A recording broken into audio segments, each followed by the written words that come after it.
come back and forth. We got lights. So now you can actually see me, for better or worse.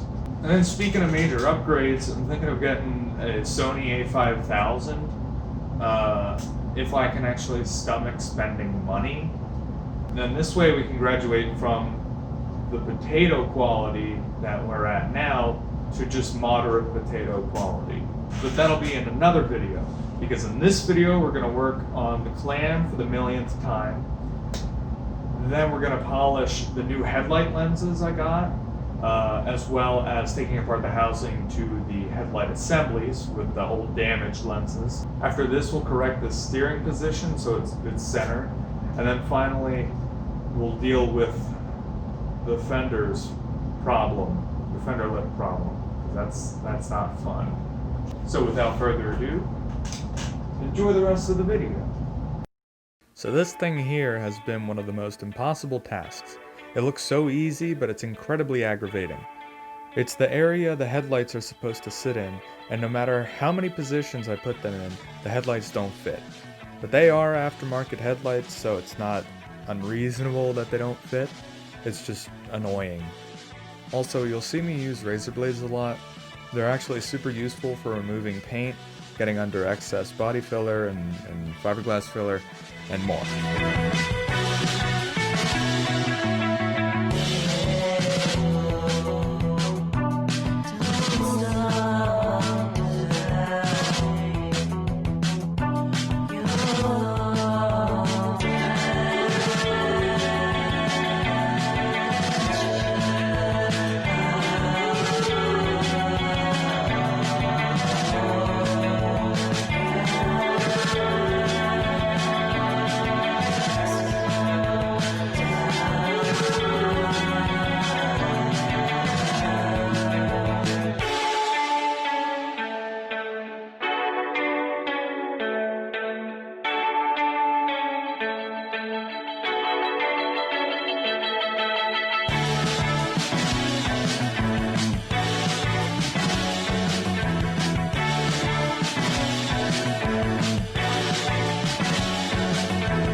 I'm pulling out the thread inserts as well as on the rear clam in the future, but that's because I'm just going to replace them all together with new Widebody kit hardware.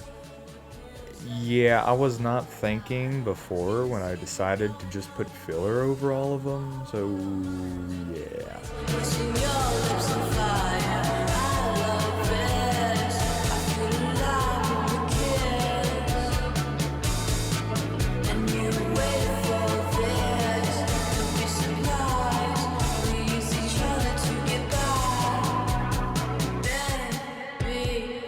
Give me a second in your eyes, I can see your soul like rocks jagged in the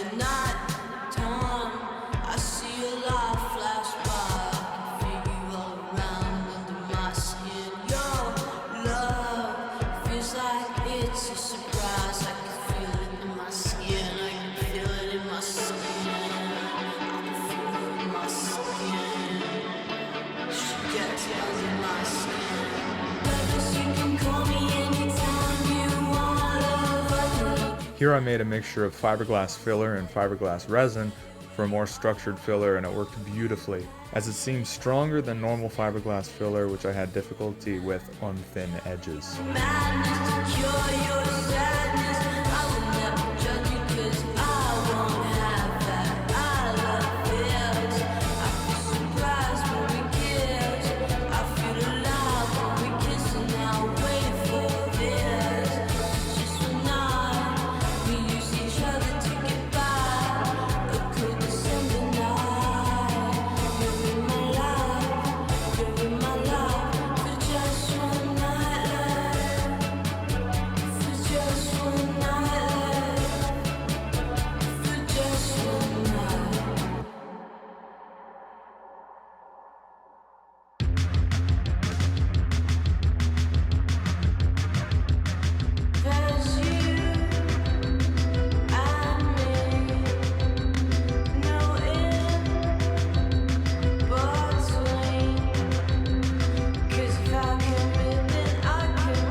So you'll notice on the middle piece that I filled and sanded a million times, it's no longer there.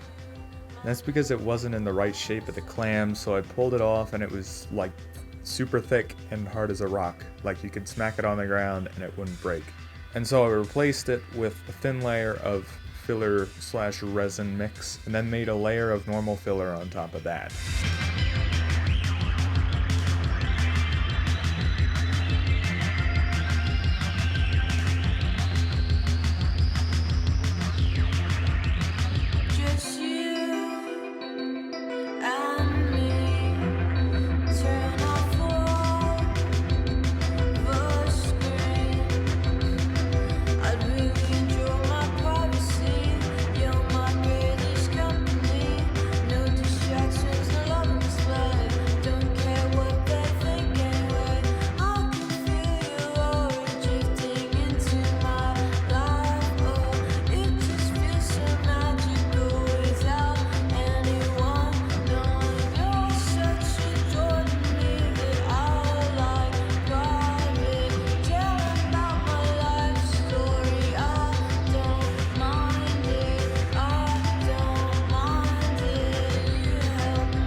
And here's the other impossible task with the clamshell. As you can see here, this side of the clam meets up well, while this side looks awful.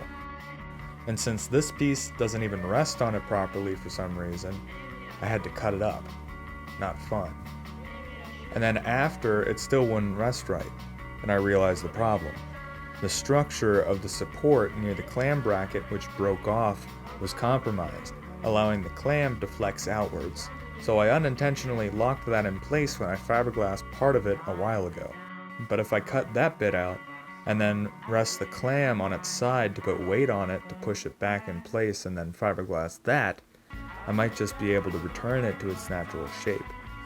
Then all I'd have to do is carve out a little area for the hinge to sit where I can permanently fiberglass that in.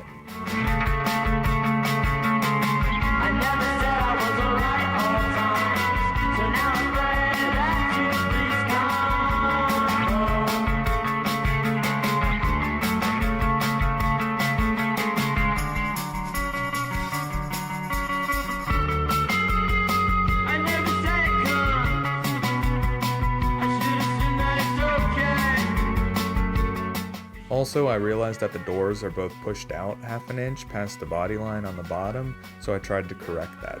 For whatever reason, when they were taken off before by a body shop or something, they didn't put them back right, but they matched them on both sides. So, what's really funny though is that I actually was recording when I accidentally slammed the door on my finger, and you could even hear the door latching. Unfortunately, the video was corrupted, and it freezes a few seconds after I initially hit record, but for some reason the audio still works.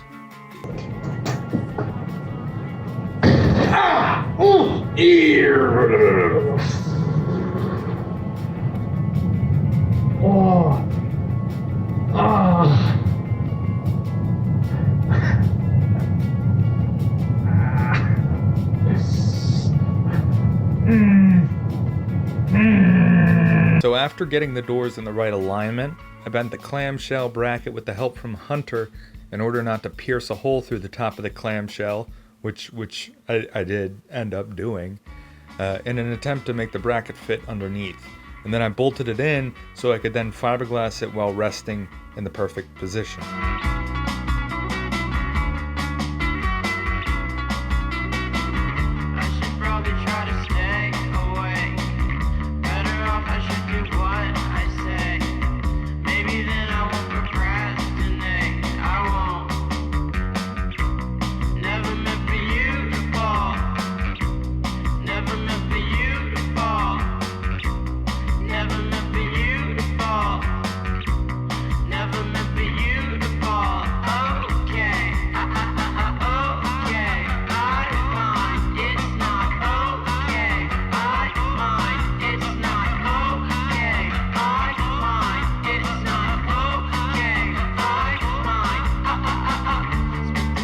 I ordered new replacement headlight lenses which had some imperfections, including a bunch of swirl marks. This wasn't a big deal at all, it's just crazy that they were $500. But you do have to understand, all aftermarket parts have imperfections, and these actually turned out really nice when they're finished, so I'm not complaining.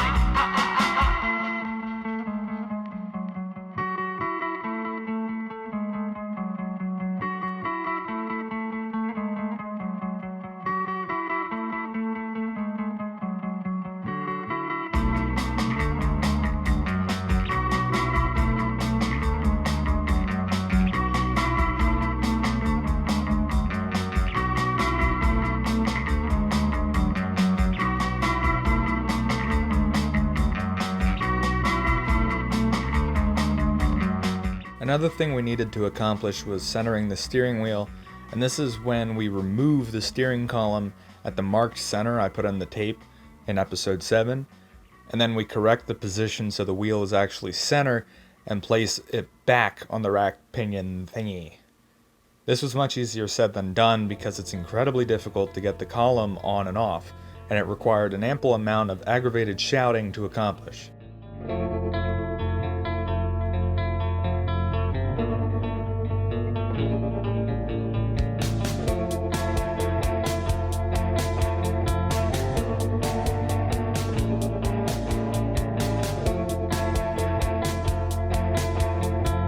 And then I put the wheels on to see if at full lock they would clear the newly cut fender wells, which they did, barely.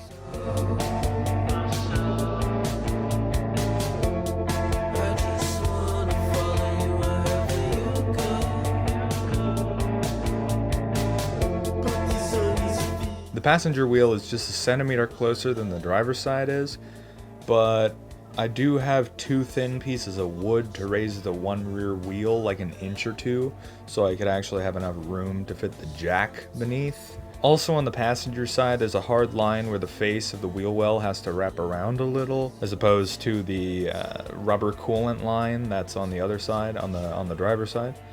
So maybe that's a problem too, I don't know. And finally, as if the clamshell wasn't a pain enough, I found out that the lips I spent a lot of time making on the Widebody kit don't even fit. If I hit even the tiniest bump, it would destroy the fenders, so now I need to reverse all of my hard work by cutting off every lip I made on the 6 fender pieces. Yeah, not fun, but life goes on.